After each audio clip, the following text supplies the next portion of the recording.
Welcome to The Explainer. Look, we've all been there, right? Staring at a list of business ideas, totally paralyzed, wondering which one is actually going to work.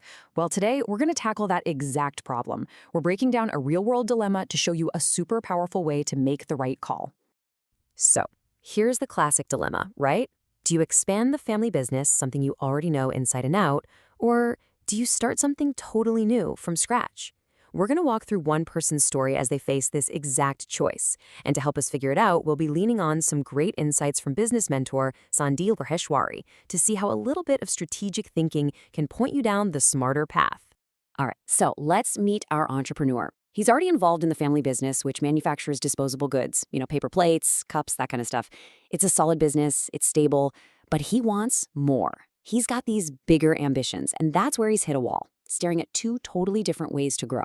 So on one hand, you've got option A, the familiar path. This is the safe bet, right? Just open a retail shop selling the stuff his family already makes. But then there's option B, the untapped market. This is more of a leap. He's seen this really unique street food that's super popular in other areas, but nobody's selling it in his neighborhood. So you've got two completely different gut feelings. Let's break them both down. Okay, let's start with idea number one, expanding the family business. This just feels like the most logical first step, doesn't it? I mean, build on what you already have. It seems so intuitive. And when you look at it, the logic seems pretty solid. His family already makes these disposable plates and cups and sells them wholesale to street food vendors.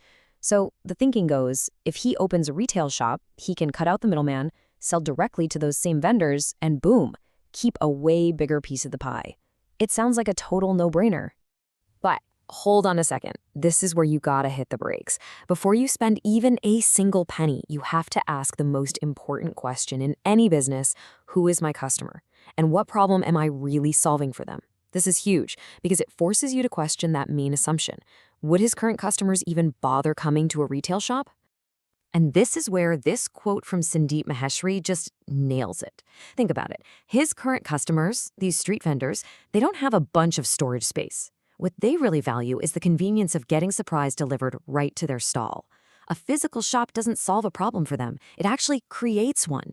Suddenly, they have to leave their business to go pick up supplies. There is just no good reason for them to change what they're doing. Okay, so now let's flip over to idea number two, the untapped market. This is a totally different ballgame. This isn't about trying to force customers to do something new. Nope. This is all about tapping into a demand that you already know exists. You're just bringing it to a new place. And the idea itself is so simple, it's brilliant. He just noticed that there are these specific street food items that are a massive hit in other parts of the city, but for some reason, you can't get them in his neighborhood. He's not inventing anything new here. He's just spotted a huge, obvious gap in the market. And look at these potential menu items. We're talking chili paneer samosas, soya chop samosas, tandoori momos. The key thing here is that these aren't some wild, risky experiments. These are certified blockbusters in other similar areas. The demand is already proven. The only thing that's changing is the location. So when you put these two ideas side by side, well, the choice becomes crystal clear, doesn't it? You're basically choosing between an idea built on a shaky, flawed assumption and another one that's built on proven demand. And this brings us to a really powerful idea, the proven business model. The food stall isn't just some wild guess. Its success isn't theoretical. You're taking a formula that's already working, that's already a hit, and you're just moving it to a new location that has a similar crowd. Just understanding this one concept can literally slash the risk you're taking. I mean, look at this chart. It shows the difference perfectly. The retail shop idea, it's a huge question mark. The chance of success is pretty low because it completely misunderstands what the customer actually wants. But the food stall, because it's based on a proven model, the chance of success is, well, it's way, way up there. The risk is just so much lower. But, and this is super important, you can't just blindly copy something. As the saying goes, you need brains even to copy. This isn't about a simple cut and paste. It's about being smart. It's about intelligent adaptation. So what does smart replication actually look like? Well, let's dive into the step-by-step blueprint for how to pull this off the right way. Okay, so this 5-step process, this is the brains part. This is how you turn copying into a science. So, step 1, become a spy. Don't just go as a customer, go as a detective. Watch everything they do. Step 2, create a project report. You got to analyze their sales, their margins, how many customers they're getting. Step 3, study your market. Make sure the people in your area are actually a good fit.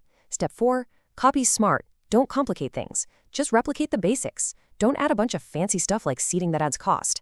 And finally, and this is so critical, step 5, start with one thing. Perfect your samosas first. Then you can think about adding momos. And you know, this brings us to one of the biggest traps that entrepreneurs fall into. This urge to innovate or improve on a model that's already working without having any data to back it up.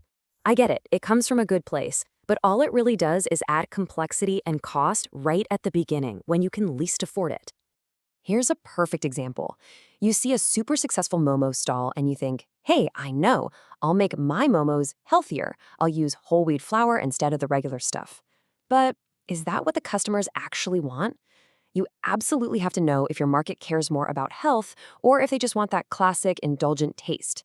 Because if they want that soft, pillowy texture, your healthy version is just going to taste wrong, and your business could be over before it even gets going. And this leads to a really powerful shift in your thinking. You have to stop trying things. Every time you say, let's just try this out, that's an experiment. And every experiment costs real time and real money. The whole point of this blueprint is to stop trying and start executing with confidence because you've done your homework. So I think the big takeaway here is that a game-changing business idea doesn't have to be some brand new invention. A lot of the time, the best ideas are hiding in plain sight. The real genius is in spotting what's already working and having the discipline to adapt it smartly for a new place. So we're going to leave you with a question to think about. Just look around your own world. What's something that's a massive hit in another city or another country that just doesn't exist where you live? Because the answer to that question might be more than just a fun fact. It could be your next great business. Thanks for tuning in.